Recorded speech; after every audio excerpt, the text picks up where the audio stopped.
তাহলে আগামী 2 মাসের মধ্যে দিল্লিতে কি করতে পারে সেটা বিজেপির বন্ধুদের আমরা একবার ভেবে দেখতে বলবো। আমাদের ধমকে চমকে বড় বড় ভাষণ দিয়ে কোনো লাভ নেই।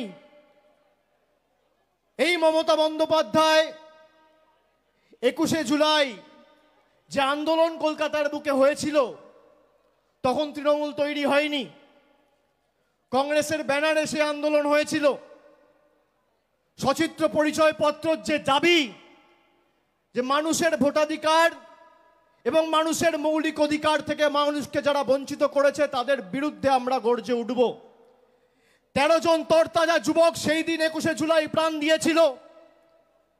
তারপর থেকে যখনই ভারতবর্ষে ভোটাধিকার কেউ প্রয়োগ করেছে, তৎকালীন যুব কংগ্রেসের সভানেত্রী মমতা বন্দ্যোপাধ্যায়ের আন্দোলনের কথা তারা মনে করেছেন এবং সে আন্দোলন আজও স্বর্ণাক্ষরে লেখা রয়েছে।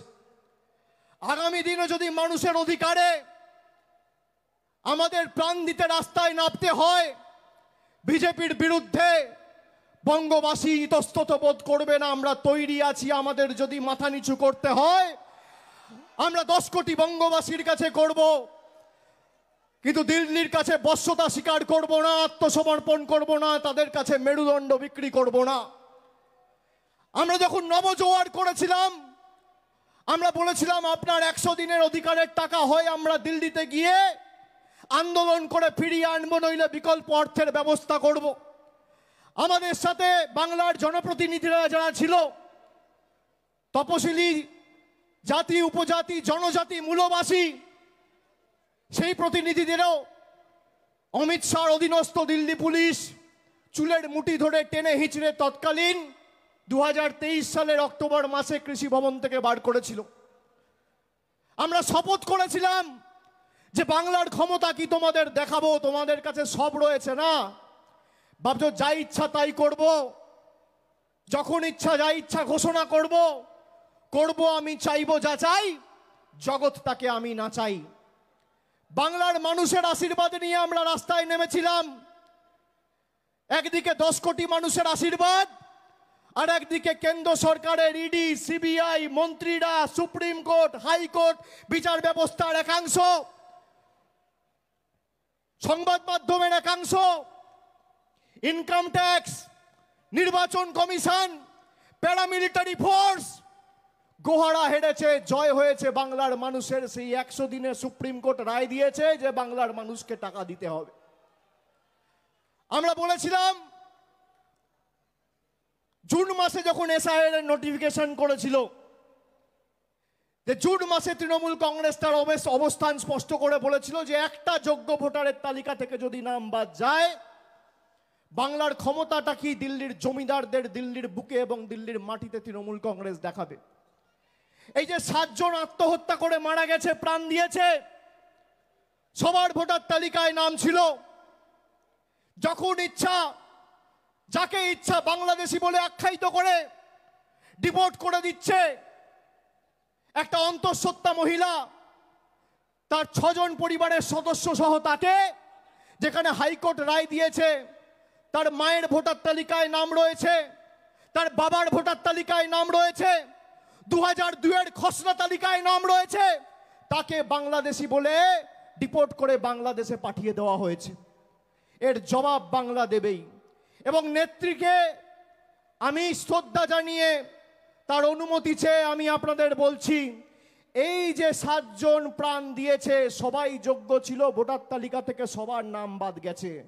আগামী দিন তৃণমূল কংগ্রেস দিল্লি যাবে এবং এসআইআর এর প্রতিবাদে বাংলার ক্ষমতা কি সারা ভারতবর্ষকে দেখাবে। দিল্লি যাওয়ার জন্য প্রস্তুত থাকুন।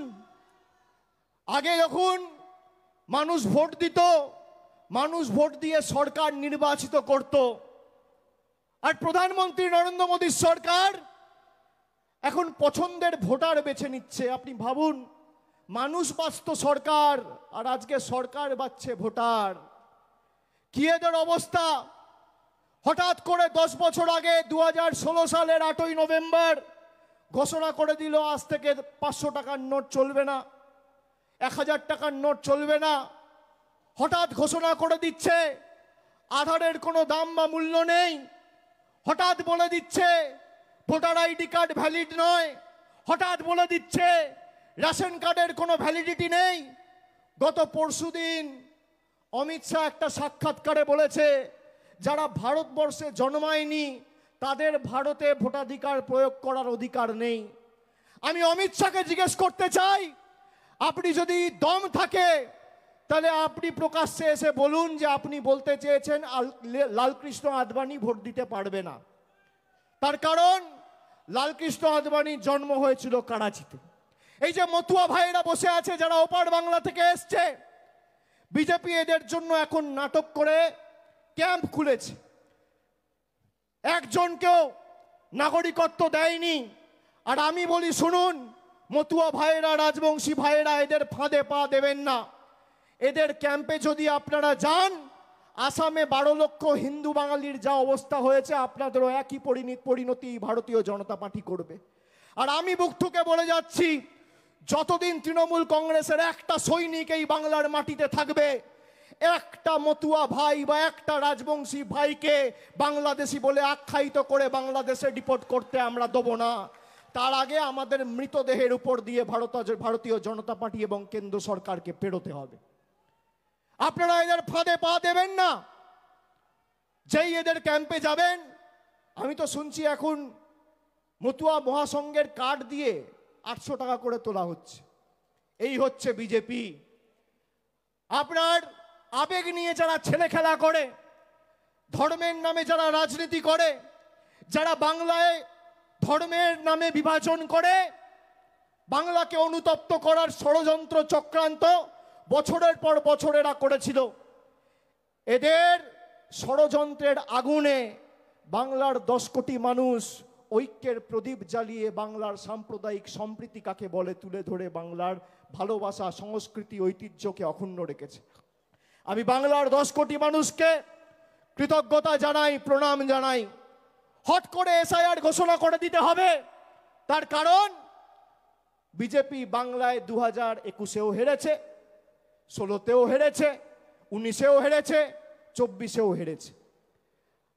আমি আপনাদের কথা দিচ্ছি, আপনারা হাত তুলে বলুন সবাই দিল্লি যাওয়ার জন্য প্রস্তুত।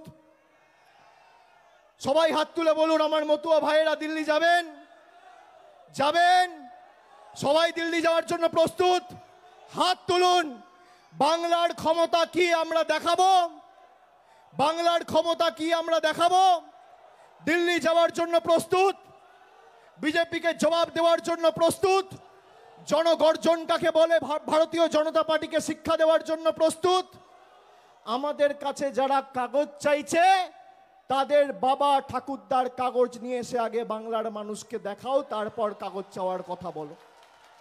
এই মাটি ততটাই আমার যতটা তোমার। এ মাটি ততটাই একটা সংখ্যালঘু সম্প্রদায়ের মুসলমান ভাইয়ের যতটা একটা হিন্দু ভাইয়ের, যতটা একটা খ্রিস্টান ভাইয়ের, যতটা একটা শিখ ভাইয়ের। এই মাটি যতটা একটা মতুয়া ভাইয়ের ততটাই একটা রাজবংশী মার। এই মাটি যতটা আমার, এই মাটি ততটা তোমার। বৈচিত্র্যের মধ্যে একতাই আমাদের মূল মন্ত্র। নানা ভাষা, নানা মত, নানা পরিধান, বিবিধের মাঝে দেখো মিলন মহান। আর আজকে এই ঠাকুর বাড়ির পবিত্র মাটিতে আমি দাঁড়িয়ে কথা দিয়ে যাচ্ছি, যারা বাংলাকে অপমান করেছে, যারা বাংলাকে ভাতে মারার ষড়যন্ত্র পরিকল্পনা করে 100 দিনের টাকা, জল জীবন মিশনের টাকা, আবাসের টাকা, গ্রাম সড়ক যোজনার টাকা, সর্বশিক্ষা মিশনের টাকা আটকে রেখে নিজেরা যা ইচ্ছে তাই রিমোট কন্ট্রোলের মতো ভেবেছে যে যখন বোতাম টিপবো টাকা চালু, যখন বোতাম টিপবো টাকা বন্ধ, যখন বোতাম টিপবো 500 টাকার নোট বাতিল, যখন বোতাম টিপবো আধার কার্ড বাতিল। যারা মানুষকে রিমোট কন্ট্রোলের মতো পরিচালনা করেছে গত 5 বছর, আগামী 26-এর লড়াই শুধু মমতা বন্দ্যোপাধ্যায়কে 4র্থবার মুখ্যমন্ত্রী করার লড়াই নয়, আগামীর লড়াই বিজেপিকে শূন্য করার লড়াই, বিজেপিকে শূন্য করার লড়াই, বিজেপিকে শূন্য করার লড়াই। যে কটা আবর্জনা এদিক ওদিক ছিটিয়ে পড়ে আছে, আজকে ভাবুন বাংলার মানুষের ভোট নিয়ে বাংলা থেকে 12 জন এমপি হয়ে বাংলার টাকা বন্ধ। বাংলা থেকে 77 জন এমপি জিতেছিল, এদেরকে শূন্যে নামাতে হবে। এদেরকে শূন্যে নামালে আজকে যদি 12 জন এমপি না জিতে তৃণমূল হয়েছে 29, যদি তৃণমূল 40 হতো তাহলে আজকে কি হতো? বিজেপি টাটা বাই বাই, থাকতো না। 10টা সিটের জন্য খালি সরকারটা রয়ে গেছে, তাও তো বিহারে ইলেকশন আছে 5-7 দিনের মধ্যে, দুটো ক্র্যাচ নিয়ে হাঁটছে। আর বড় বড় ভাষণ, এসআইআর হবে, এনআরসি হবে। এই ঠাকুরবাড়ির মাটিতে দাঁড়িয়ে মমতা বন্দ্যোপাধ্যায় এনআরসির বিরুদ্ধে 2019 সালের 16ই ডিসেম্বর মিছিল করে এই জোড়াসাঁকোতে সভা করে বলেছিল যে আমরা এনআরসি হতে দেবো না। পেরেছে অমিত শাহ, পেরেছে বিজেপি। আর আমি আবার বলছি, তোমরা চক্রান্ত করে জোর জবরদস্তি এসআইআর চাপাতে চাইছো। তৃণমূল মানুষের ক্ষমতা নিয়ে প্রতিবাদ প্রতিরোধ কাকে বলে আগামী 2 মাসের মধ্যে দিল্লিতে দেখাবে, তৈরি থাকুন।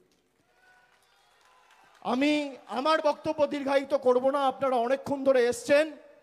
আমরা সবাই আমাদের নেতৃত্ব থেকে তার বক্তব্য শুনব, তার কথা শোনার জন্য আমরা এসছি। এবং আগামী দিন যতদিন এই প্রক্রিয়া চলছে, ভোটার লিস্টের কাজ, আমি সকলকে অনুরোধ করব, কেউ ভয় পাবেন না। তৃণমূল কংগ্রেসের কর্মী সমর্থকরা রাস্তায় আছে। প্রত্যেকটা অঞ্চলে তৃণমূল কংগ্রেসের একটা করে হেল্প ডেস্ক ক্যাম্প খোলা হয়েছে।